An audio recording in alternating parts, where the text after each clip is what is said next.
नमस्कार, आदाब, सलाम, सत श्री अकाल। केम छो, कसे काय केरो हाल है के ना छी अहाँ सब, कैसन बनी, हाउ आर यू, कैसे हैं आप लोग। मित्रों, आज के इस वीडियो में मैं किसी एस्ट्रोलॉजी के बारे में, किसी धर्म के बारे में कुछ नहीं बात करने जा रहा हूं। मैं आज आपसे बात करने जा रहा हूं बिहार सरकार के बारे में, क्योंकि बिहार सरकार की जो निर्दयता पूर्ण स्थिति जो शिक्षकों के प्रति चल रही है, उस पर में हमने पिछले 1 साल से नज़र बना रखा है, लेकिन फिर भी हमने आज तक एक शब्द नहीं बोला।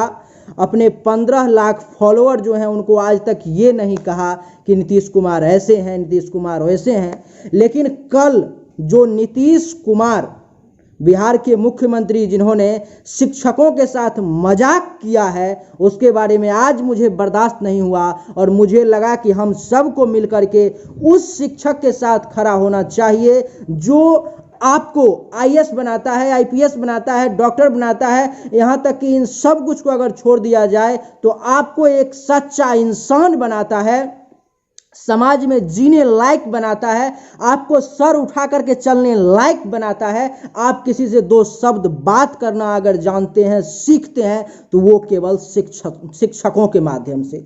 और उन शिक्षकों के साथ नीतीश जी ने ऐसा मजाक किया है, ऐसा मजाक किया है कि आपको मैं बताता हूं। पिछले 1 साल से आप अगर बिहार से हैं अथवा दूसरे स्टेट से भी हैं, अगर आपने बिहार के राजनीति पर में, बिहार के स्थिति पर में अगर अपनी नजर बनाई होगी, तो आपको मैं बता देता हूं कि आपने देखा होगा कि किस प्रकार से शिक्षकों के साथ निर्दयता पूर्ण काम किया जा रहा है। अगर कभी शिक्षक शांतिपूर्ण तरीके से धरना देते हैं, आंदोलन करते हैं, तो उनके साथ मारपीट किया जाता है, उनके साथ अत्याचार किया जाता है। और अत्याचार किया जाता नहीं है, उस अत्याचार में कम से कम 15 से 20 शिक्षकों की पिछले 6 महीने से 8 महीने के अंदर में जान चली गई। पिछले 6 महीने में 15 से 20 शिक्षक ने अपनी जान गंवा दी। किसके कारण? उनको पैसे नहीं मिल रहे थे, जो केवल और केवल शिक्षा पर में ही डिपेंड थे, केवल और केवल उस स्कूल पर में, उस बच्चों पर में, इस सरकार पर में डिपेंड थे, उन पर में ही थे जो उनके तरफ से पैसा मिलेगा तभी मैं भोजन करूंगा, तभी मैं रूम का रेंट दूंगा, तभी मैं अपने माँ बाप के लिए दवा लाऊंगा, बच्चों के लिए कपड़े लाऊंगा, कुछ भी करूंगा तो केवल और केवल वहां सरकार की तरफ से जो पैसा मिलेगा। क्योंकि हमने अपने जान को सरकार के लिए, स्कूल के लिए, शिक्षा के लिए न्यौछावर कर दिया। ऐसे शिक्षकों की जान चली गई 15 से 20। और मांग क्या था हमारे देश में? मेरा ऐसा मानना है, मैं कोई शिक्षक नहीं हूं, आप जानते हैं, मैं कोई टीचर नहीं हूं, मैं कोई शिक्षक नहीं हूं, लेकिन मेरा ऐसा मानना है कि हमारे देश में सबसे ज्यादा अगर पैसा, सैलरी किसी को मिलना चाहिए तो वो शिक्षक को ही मिलना चाहिए। क्योंकि वो शिक्षक ही है जो आज नीतीश सरकार जहां पर मैं बैठी हुई है, वो मुख्यमंत्री हैं, उनको भी बनाने वाला, उनको भी पढ़ाने वाला, उनको भी मुख्यमंत्री के लायक बनाने वाला शिक्षक ही है। और उस शिक्षक की ये दुर्दशा है कि भोजन नहीं मिल रहा है, भोजन के कारण वो मर रहे हैं।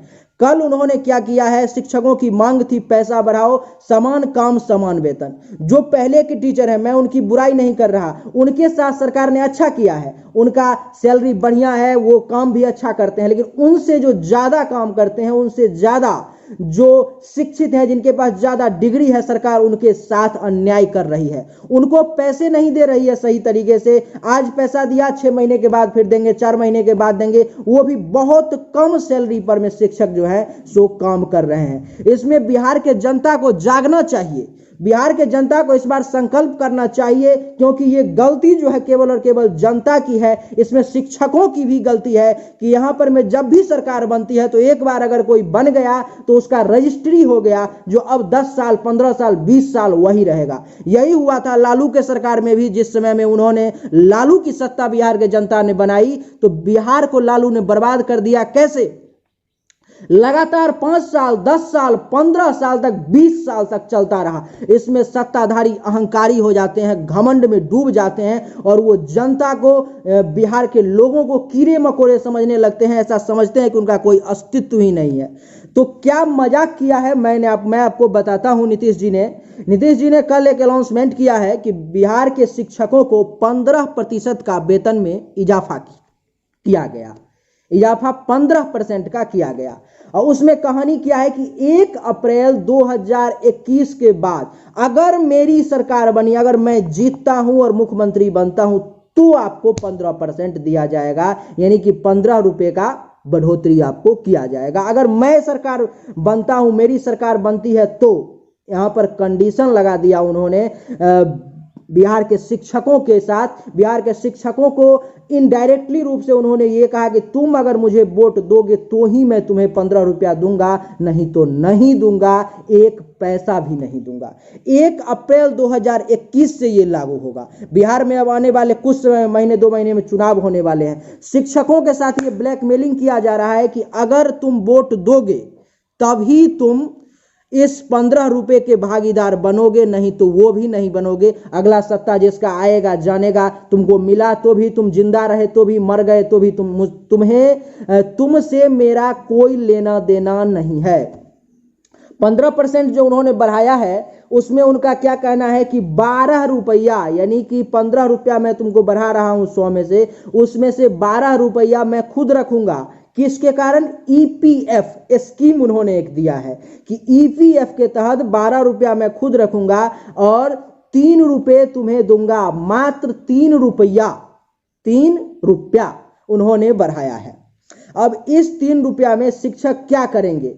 अभी अगर आप एक सामान्य जिंदगी भी जी रहे होंगे तो आप देख रहे होंगे जो एक मजदूर वर्ग का भी व्यक्ति है, जो कुछ पढ़ा लिखा नहीं है, वो भी 20-25 हजार रुपये मंथली कमा रहा है, वो भी 500-700 हजार रुपये रोज कमा रहा है, 25,000-30,000 रुपये मंथली कमा रहा है, मैं देख रहा हूं। और एक शिक्षकों की ये हालत है कि उसको भोजन पर में आफत है, भोजन सही तरीके से नहीं मिल रहा है, क्योंकि उसको जो पैसे कुछ मिल रहे हैं बाप के दवाई में, बच्चों की पढ़ाई में, भोजन में, रूम रेंट, ये वो दिस डेट में चला जाता है, 1 रुपया उनको बचत नहीं होता। अगर बचत उन्होंने किया होता, बचत उनको होने लायक रहता, तो 15 से 20 शिक्षकों की जान नहीं गई होती अभी पिछले हड़ताल में। जिनका जान चला गया उनके लिए मैं 4 लाइन कहना चाहता हूं।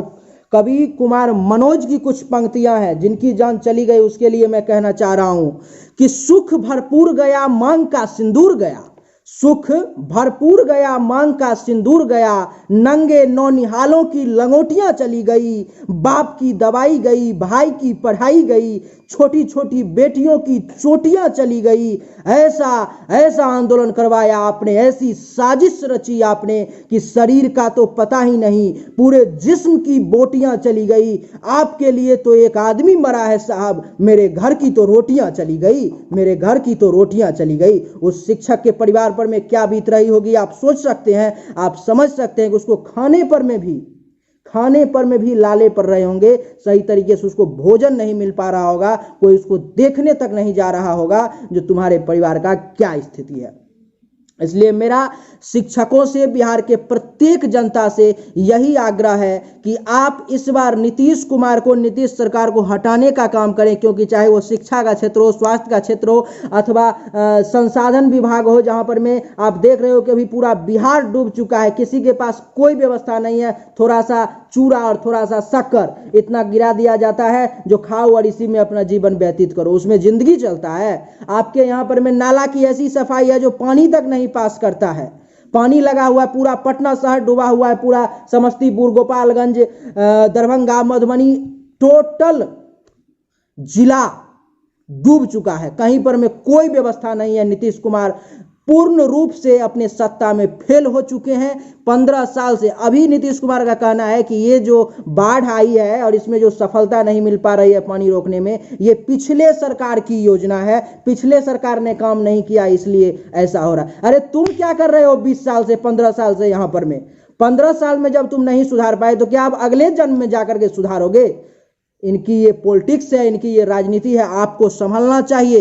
राजस्थान के तरह यहां पर में भी राजस्थान की जो जनता की सोच है कि 5 वर्ष कांग्रेस, 5 वर्ष बीजेपी, एक सत्ता को लगातार 10 साल नहीं रहने देती है। जाकर के आप देखिए कि राजस्थान की क्या स्थिति है, कितना विकास है। बिहार को सबसे पिछड़ा बनाने में, सबसे गिरा बनाने में नीतीश कुमार का पूर्ण योगदान है, पूर्ण हाथ है। इसलिए अगर आप बिहार को अच्छा बनाना चाहते हैं, शिक्षित बनाना चाहते हैं, स्वास्थ्य के क्षेत्र में, शिक्षा के क्षेत्र में, प्रशासन के क्षेत्र में, किसी भी फील्ड में, तो आपको चाहिए कि आप इस बार निश्चित रूप से नीतीश कुमार का पूर्ण बहिष्कार करें और किसी दूसरे सरकार को चुनें। इससे अच्छा आप मैं किसी का नाम नहीं लूंगा, आप किसी दूसरे सरकार को चुने, आपको जिसके प्रति विश्वास हो, आपको जिसके प्रति ऐसा लगे कि वो बढ़िया काम करेगी, आप उसको चुने, लेकिन नीतीश सरकार को ना चुने, क्योंकि लगातार जो व्यक्ति भी सत्ता में रह जाता है उसके ऊपर अहंकार छा जाता है, उसके सर पर में सत्ता का भूत सवार हो जाता है और वो अपने आप को भगवान, खुदा, ईश्वर मानना शुरू कर देता है। मेरा इतना ही कहना है आपसे। आप सभी को क्या लगता है कि नीतीश जी ने क्या किया है बिहार के जनता के साथ? ऐसा करना चाहिए, शिक्षकों के साथ ऐसा करना चाहिए या नहीं? आप हमें कमेंट करके अपना राय जरूर दें। और अगर आप और किसी विषय पर में सरकार से कुछ पूछना चाहते हैं, मेरे माध्यम से कुछ सरकार को कहना चाहते हैं, तो आप मुझे जरूर बताएं कमेंट करके, मैं उस पर मैं जरूर आवाज उठाऊंगा। जय हिंद, वंदे मातरम। मैं भारत के जनता के साथ, बिहार के जनता के साथ, शिक्षकों के साथ हूं।